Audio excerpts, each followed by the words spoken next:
From the Zoomerplex in historic Liberty Village, the Zoomer, hosted by Libby Znaimer. Welcome to the Zoomer. I'm Libby Znaimer. It's the last acceptable form of overt discrimination. Ageism is so ingrained in our culture that it's often overlooked, even accepted as a norm. You'll find it in employment, healthcare, and even government policy. So let's begin with Monica, who lost her job and is the author of Aging Gracefully or Disgracefully. Monica, what happened to you, and welcome. Thank you. I lived in Los Angeles for a very long time and had a pretty successful career. And I was looking for a new literary agent. So I sent out a couple of scripts and I got an immediate response from a very high profile, very good agent, a woman, who I knew over the phone was young. And we started a dialogue. She loved the things I had written. And she said, I'm going to be able to set this up. I will take care of this. You've got a great idea here. I can certainly set one of them up, if not both. After about a month and a half of our flirtation, she said, I've set up a lunch for us at this restaurant in Beverly Hills. We'll meet at 1. I went, great. And the next morning, I had preparation H under my eyes. I put my bangs down to here. I wore my coolest clothes. I showed up at the restaurant, and I sat there waiting, and I thought, I could just leave. No one would know she'll never know. I can make some excuse. And then I saw her walking in. I knew immediately it was her. She was tall, she was young, she was fabulous. She had a purse the size of a cow. She was on the phone, and she had giant sunglasses, and she's looking around for her young lunch date. And I thought, well, what if I don't do anything and just slip out? And then I decided, no, I've got to do this. So I went like this, and she did this, looking around to see if there was someone behind her in case I was waving at that person. And I went, no, it's me. So she came over, and the first thing out of her mouth was, oh my God, I thought you were younger. And I said, oh my God, I thought you'd be less rude. Okay. I know, it was a bad beginning, but it fell out. And we sat down, had the most awkward lunch you could possibly imagine, where all my talent, all my writing became meaningless. But in fairness, I also know that the system works this way. And then I suddenly realized, I think I'm done. I think I'm done here. I don't think I can pretend. So what I did was, I wanted to get out of LA, and on a whim, I decided I'm coming home to Toronto. I took to my office and I wrote, and I wrote, and I wrote, and I wrote a one-woman show called Sex, Pies, and a Few White Lies, which became a huge success, all because this woman rejected me. So thank you. Okay, well, there you go.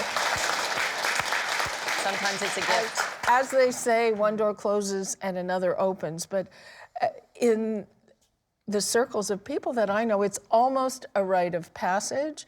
They reach a certain point, especially in a corporate career, and then they're toasted.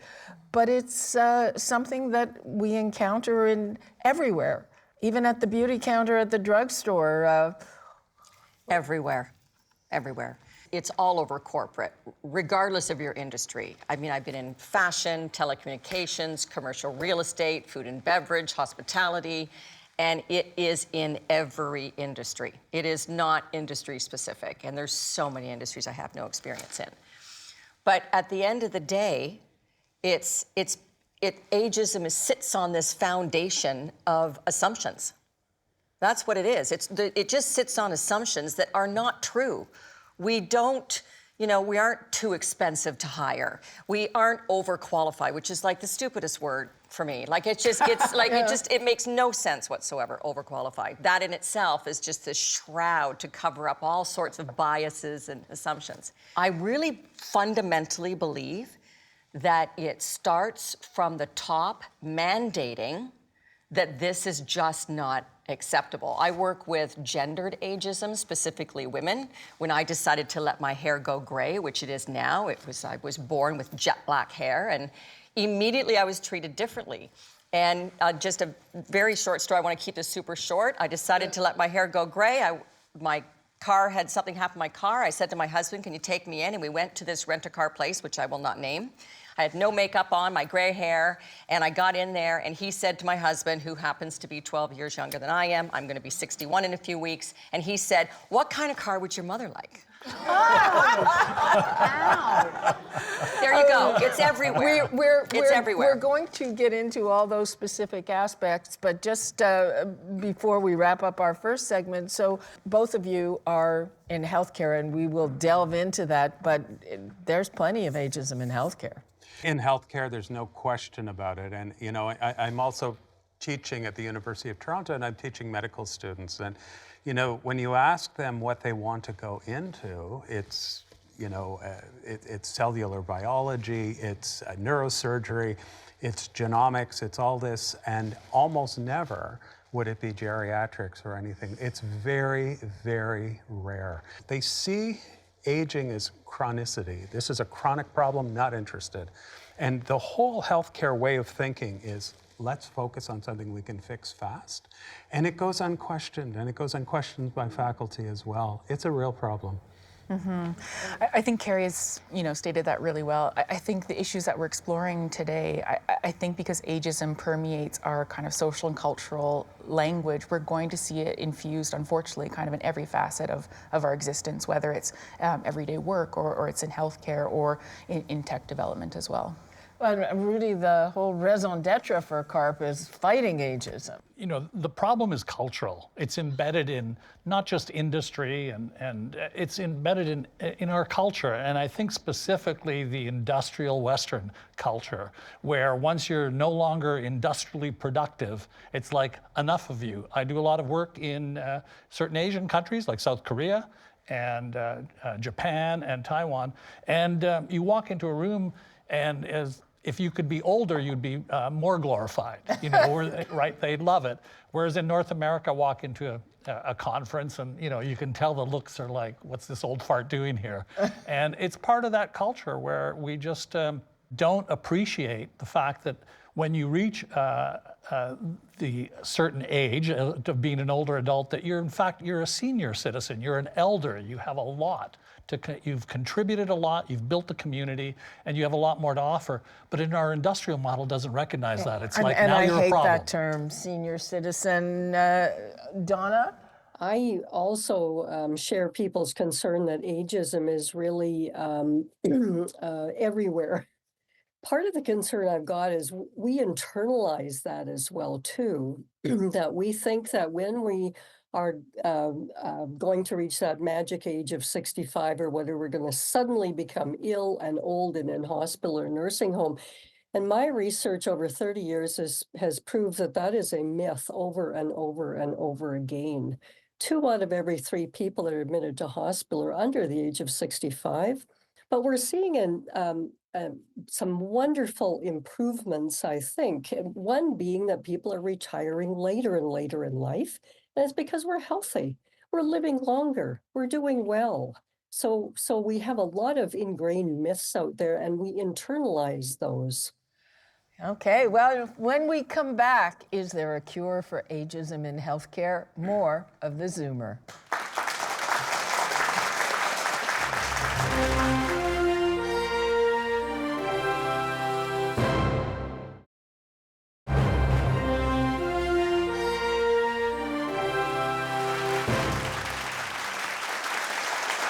Welcome back.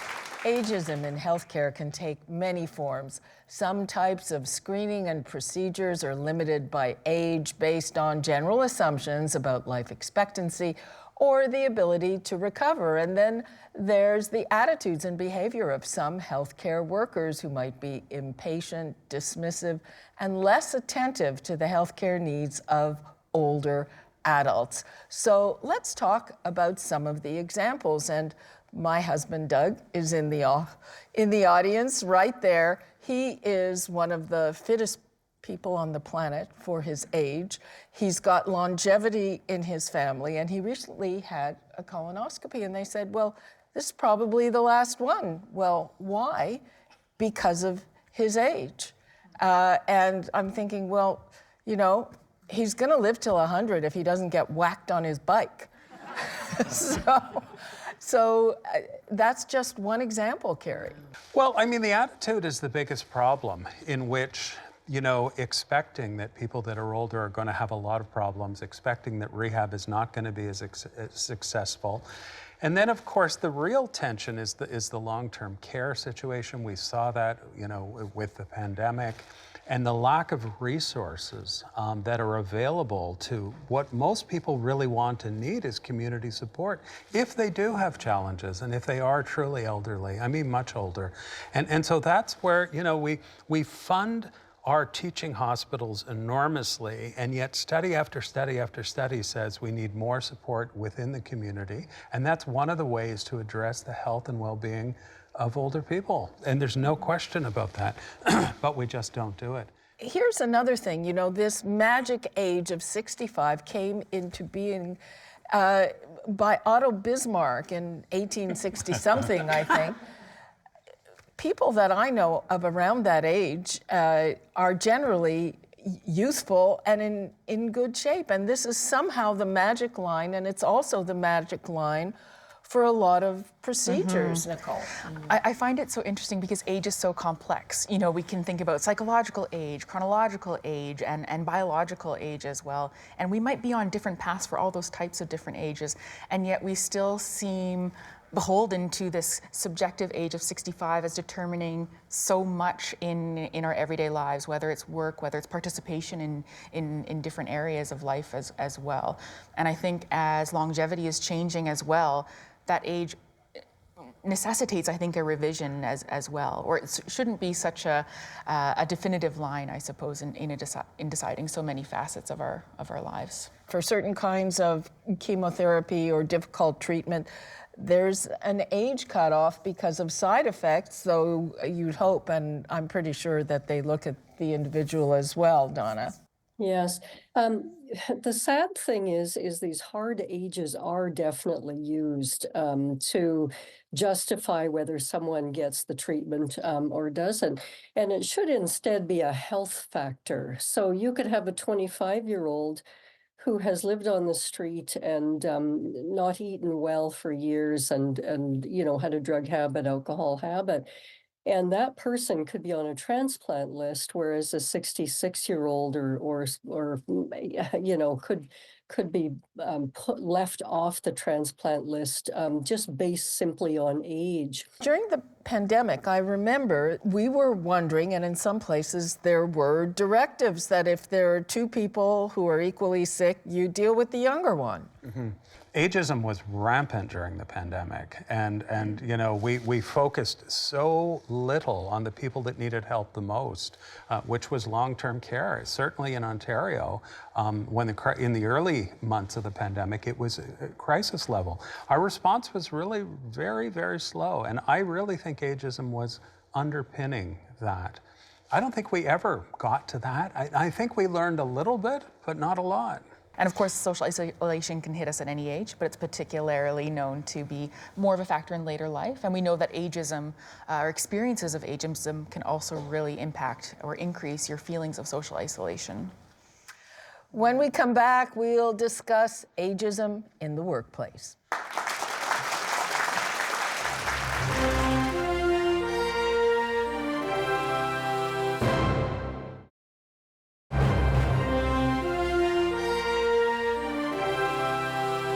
I was working pretty well all my life. I've worked all my life.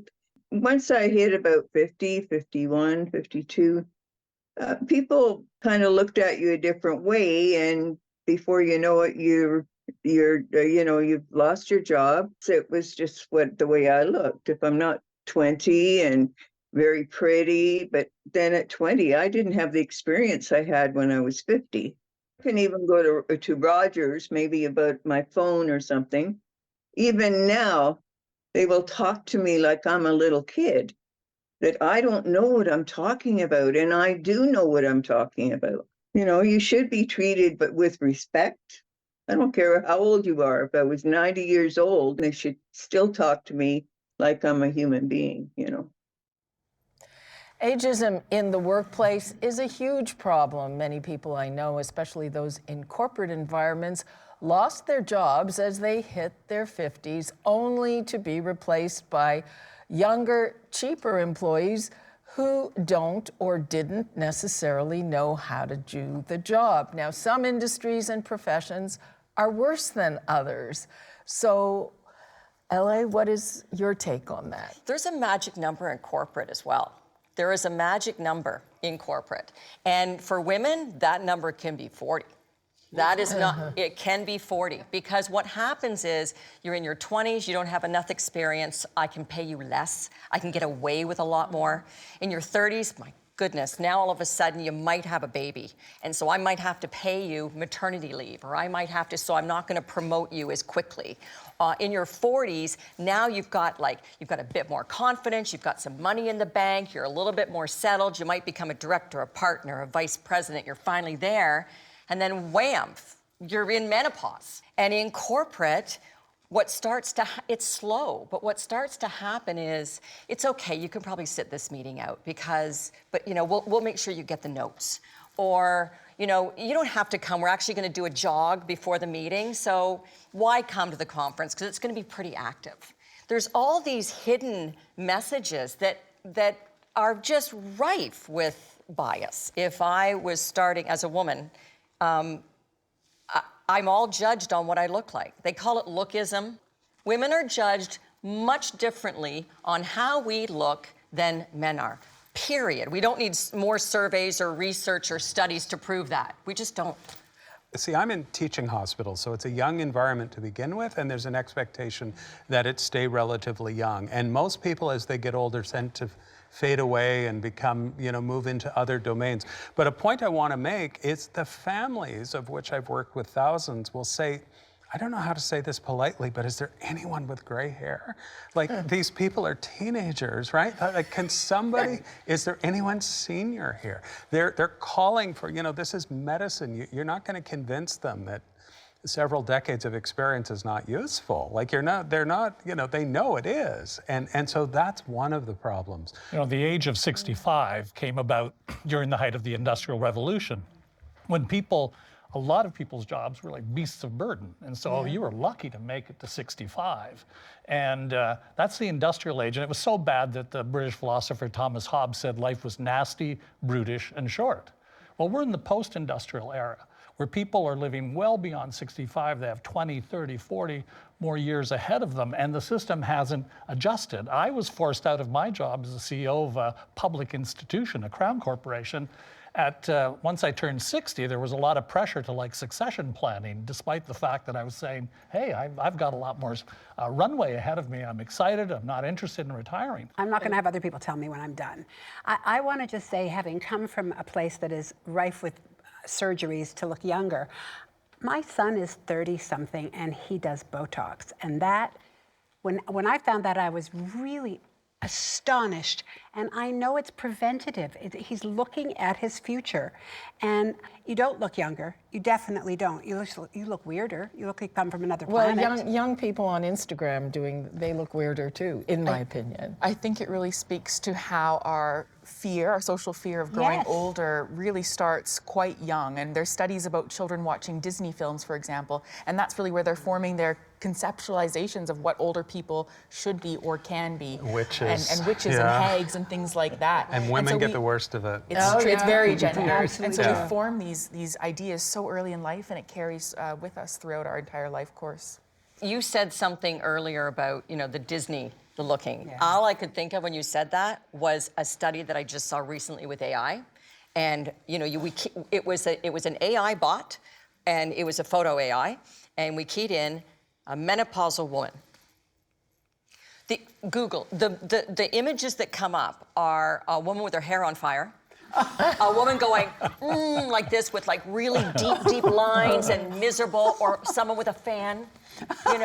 It's unbelievable. And the research they're doing, AI is it's garbage in, garbage out, but the AI is pulling from the years on the internet and everything. And you talked about the Industrial Revolution and so on. There was no women in the workforce back then.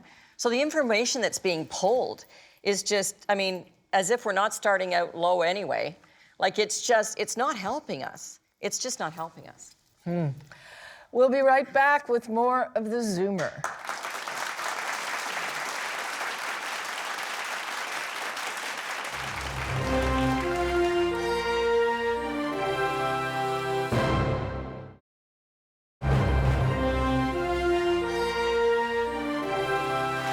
Welcome back. There's a pervasive stereotype about older adults and technology. They, we, are often considered technologically illiterate, and it can severely limit our prospects. And this, despite the fact that nearly 90% of Canadians 65 and older use the internet every day and are completely comfortable with technologies like video conference.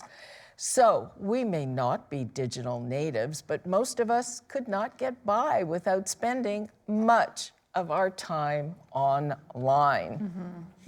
Us and the rest of the world. Yes. You know, we have decades in this age group right here of ushering in the computer.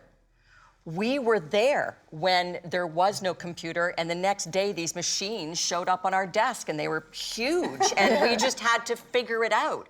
So the fact that right now the older individual is seen as not resilient or can't deal with change, I would argue that the change and the resiliency that these older individuals have is off the charts good. It just really is. We're the ones that figured out the processes and how to get from no computers to computers. I think when we're looking at this area, it's where we can really see instances of internalized ageism, even though older adults have been engaging with technologies their whole life, DOS systems, for example. There's this messaging, or through marketing, a lot of comics, we see all this messaging of older adults as the brunt of the joke when it comes to technology, and that's really internalized, despite the items and devices that they're using in their everyday. And I think part of the problem when we're thinking about ageism as it relates to tech too is that it really keeps older adults from being part of the conversation when we're thinking about what technologies do they actually need, or what is actually useful, instead of producing device after device that is ill-fitting, doesn't actually make sense, or isn't really even solving a problem because it's been developed without the input of older adults. One of the fixes proposed for our overstretched healthcare system is more and more use of technology, and older adults, they're open to it. I mean, who wouldn't rather click a link on your computer than schlep out to a doctor's office and sit there waiting and who knows what? So what's your experience with that? During the pandemic, we really learned that you could do a lot of healthcare assessments and do a lot more care online. We're a bit behind in North America in terms of hospital at home. Some countries don't admit you to a hospital. You can stay at home with blood pressure machines, and there's even toilets in Japan that will do your blood pressure. They've been around for about 20 years, and so, and you can monitor your own blood pressure, temperature, heartbeat, all the rest of it. So how does this perception about older people and technology play in with women who are looking at better jobs in the workplace? Well, anybody right now that is over 50 that's looking for a job is doing what they're calling Botoxing their resume. They're going to their resume because they're being told by recruitment agencies and HR departments that don't put that you went to high school back then. Are you kidding? That's gonna red flag. They're gonna get your resume, they're gonna see that, and it's immediately gonna be trashed, and you're not even going to be considered. People are spending big money on redoing their resumes just so that the tech, the automation and all of that doesn't catch them. Then if they're lucky and they get the interview and they have decided to age gracefully with all my lines and I've got no fillers and nothing, and then they actually see the person, quite quickly that interview ends. That resume thing has been around for ages. I once saw a headhunter. Yeah. And the first thing, and I had already kind of done this, the first thing he saw, and he was not young, oh, no year on your BA, red flag. But it's such prejudice when you look at it. And when it comes to ageism, It's adaptation. I don't blame people for adapting, but the fact that you have to manipulate, you know, we're not dealing with the core of the problem, which is really deep-rooted prejudice.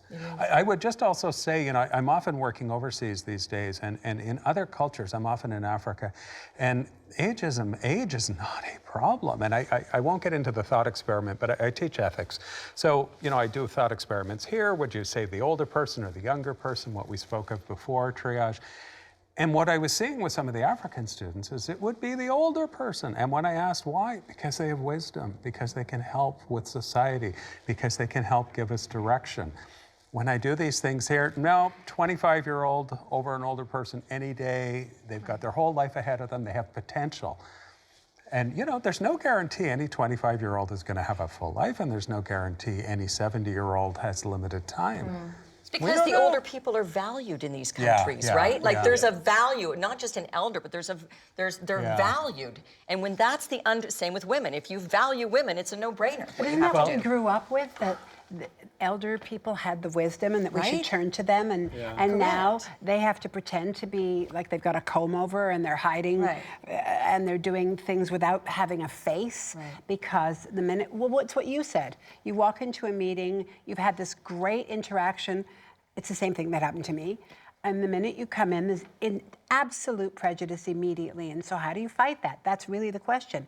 How do you fight it without putting yourself into a scaffolding and having everything done and turning back time, which doesn't work anyway? And that's like trying to push back Niagara Falls. And you know, I mean, I don't want to start a whole other Pandora's box, but look at how age has become the biggest issue practically in the U.S. election. 100%. I know. It's just huge. But when you look to media, you look to movies, Netflix, whatever, you know, anyone that's over 65, I mean, it's like the only element of their characters, their age. I mean, that's it. And often they're a pain. They're somebody's meddling mother, and, you know, and there's lots of sexism in that. It's not, they're not just a character in this film that happens to be older. They are the older person. Even our members, our 220,000 members, when I'm saying, you know, we're the Canadian Association of Retired Persons, and people go, well, I don't know about using the word retired. Well, why? You know, you can't buy it. You have to work 4, 5, 6 decades to earn it. It's a badge of honor. And some people say, well, I don't really like to be called a senior. Why? You've reached an exalted status. You're responsible for building the community you live in. And so it's so insidious that sometimes we ourselves are almost ashamed of it, and we kind of hide the fact that we might be retired or want to retire or we're senior citizens. And we have to start by, you know, changing it. I tell our members, you're not the elderly, you're an elder. You know, you're not a senior, you're a senior citizen. You have exalted status. Bask in the... Except elder in Western culture doesn't have cut the same. it. That's the problem. It really doesn't. But we also need voices of not just older people. We need voices of the whole society. I keep going back to the fact that there's so much effort going into inclusion and diversity. But not this. That one doesn't get touched. So I'm always trying to roll it into the equation and roll it into teaching and roll it into all these things. And how's that working for you? People are open, and nobody has any horribly negative feelings about, like, we hate older people or they're lazy or they're stupid or anything, but they barely exist. They're invisible. They're not what we think about. They're not as important. Like, they're not villains. So they're just not useful. No, and some of the racial stuff is pretty poisonous. It's not that, but it's their peripheral. We don't really see them. We don't think about them. So how do we fix this? I think no problem. I'm on it. I got this. No, I mean, I can't help but think education is a key component in a lot of my courses. I bring in various groups of older adults into the classroom as co-learners, and I think that's so important so that there can be exchanges of ideas between students who are typically younger and older adults as well, to see that the discrepancies that I think we hold in our minds, or the differences that we think we have, are actually sometimes non-existent, and we share a lot of issues that we're working towards. That's important, because I find that we segregate generations, and people hang out with only people in their own demographic cohort, and that's not good. No, I think it's not. And I will say when I was 59, I was about to turn 60. I'm like, in my last act, what do I want to do, and how am I going to change this for me? And I decided to put myself out there and try to build relationships with younger women. And it has turned my life around. And I also sat there with these younger women and said, you know, you talk to me, because if I put myself at 25 years old, I was exactly the same. I'm like, they're too old, they don't get it. So I'm gonna be honest with myself as well and say, okay, it's not about the young people, right? Yes, we can change that dynamic, but it's us getting involved too, right? It's also about the messaging. So as a writer, I mean, I feel that I have to write characters who are older but are relevant and pioneering and junior seniors. You know, embracing who we are as opposed to constantly pushing it under someplace and not taking it on. And that's up to us too. No one is going to change unless it's mandated. Because until it's mandated, compliance will always be fluid. Always, always, always. Well, but there's no mandatory retirement age anymore. There's no mandatory retirement age, but there is this invisible, there is this invisible age, right?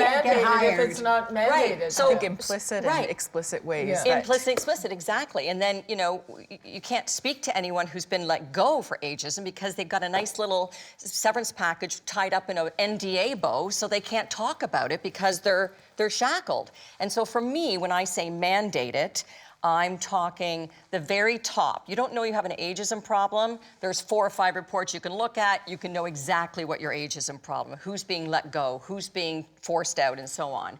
But if you mandate it and hold your HR teams and your recruitment teams and your team leaders accountable with actual, you know, this is what's gonna happen, or you say, when you give me 14 candidates for this role, it has to have a representation by age.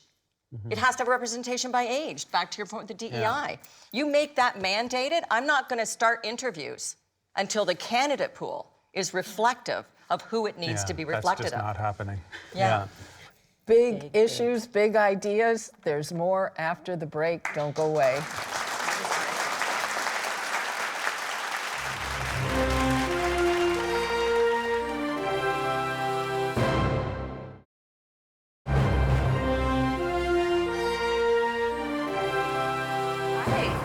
Would you like to try the world's first aging cream? I'm not interested in that. It will actually make you look older. Why would I want to look older? Don't you want to look older? No. No? It will help you in the workplace to feel more confident. Don't worry be more about reliable. confidence. I am confident. It'll help you with pre-presentation panic. Okay. Then it's starting towards maybe a little bit more interested. Do you want to try it? Maybe I'll try Do you want to try it? Yeah. Young, but... What do you think? I don't feel any different. Can I let you in on a little bit of a secret? Image, our aging cream, doesn't actually exist, but ageism towards older workers does.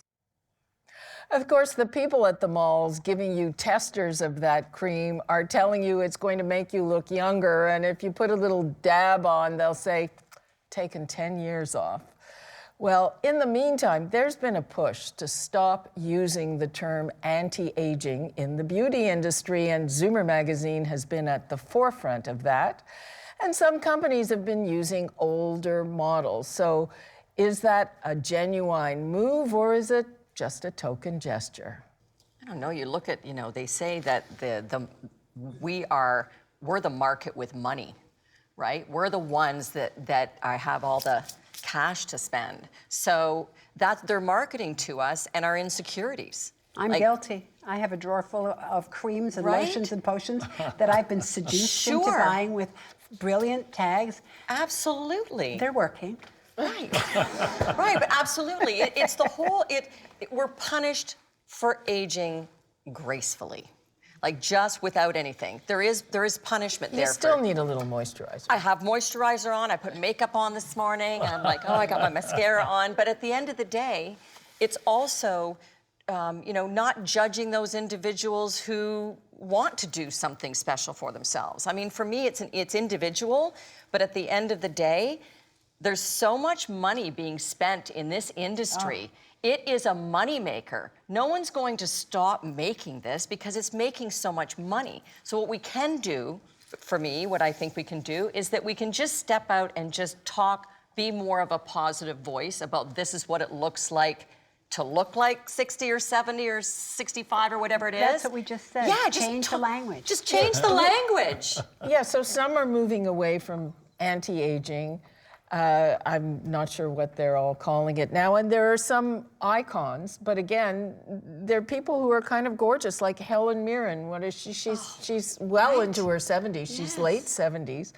But she's a stunning woman, and I'm sure that there's quite a lot of maintenance involved.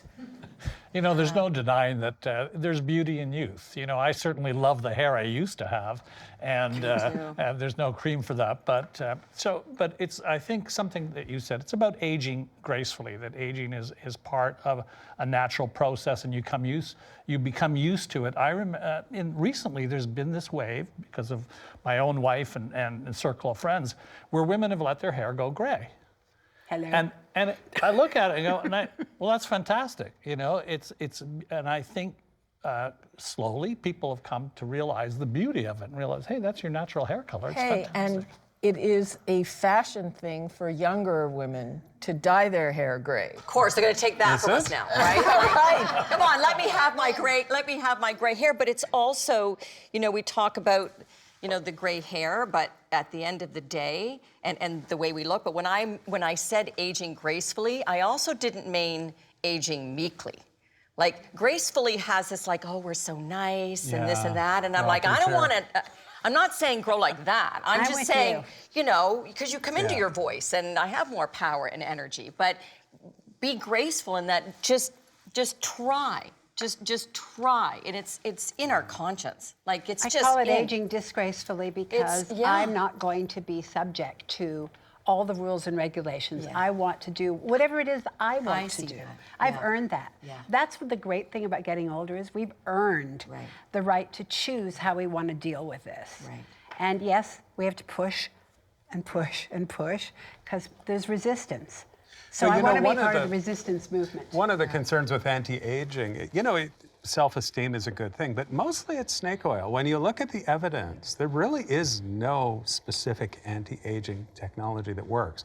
And even though the cream costs $400 and it may feel nice and smell nice, there's no real evidence other than exercise, sleep, nutrition, but we all know that, right? When you really look to the evidence, it's not there for any of that stuff. You know what?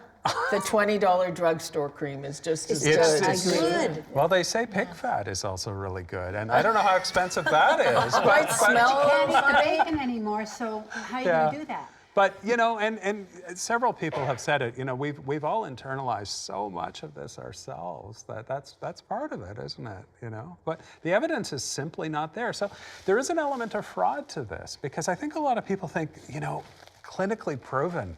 Well, it's to use language like clinically proven, it's just not true. There's no evidence under it. You can't sue all of them. No, I know. No, it just shows how much the market is really shaping our ideals. It's money. It comes down to money. It makes a lot of money. Okay, we'll be right back with final thoughts from our panelists. Don't go away.